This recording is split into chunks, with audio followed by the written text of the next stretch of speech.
We're back now with a troubling story out of Ohio, where tonight a community is uniting after confronting a group of white supremacists who wave swastika flags on a highway overpass.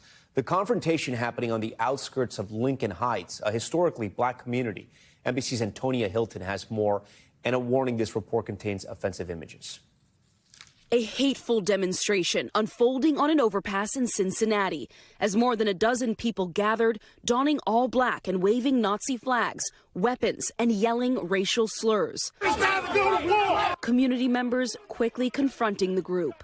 Traffic camera video showing the moment those demonstrators rush back into a U-Haul truck and leave. Social media video appearing to show the same moment from the perspective of the demonstrators. The crowd that drove them away, burning the swastika flags left behind. Local police responded to the incident on Friday around 2 p.m., but made no arrests, in a statement calling the gathering offensive but legal. The reason that I made the decision when I first encountered them that I was not making an arrest was because there was no law being violated.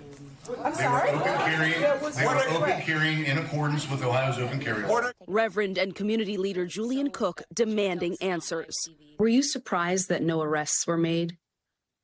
Absolutely. We had questions about why there was no arrest made when there were clear violations of the law. For example, in the state of Ohio, it is illegal to ride as a passenger in the back of a cargo truck.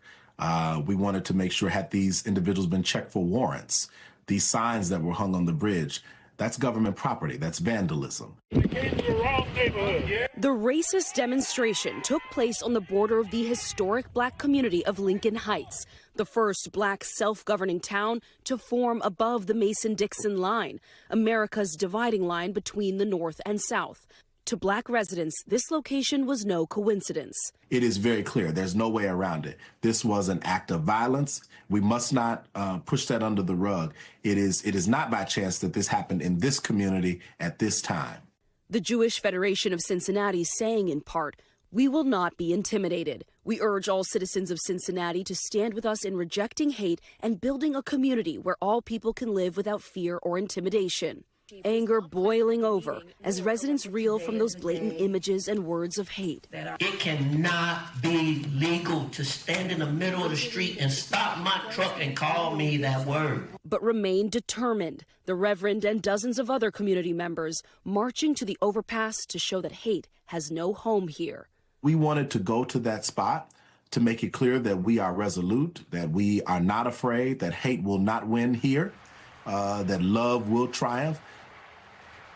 Antonia Hylton joins us now. So, Antonia, we heard there in your report, no arrests were made. But what happens to this community? I mean, are they going to have to keep seeing these hateful protests right there in front of their face? They'll be living with this for some time, Tom. Look, what they've been told by law enforcement is that a full investigation is going to be completed.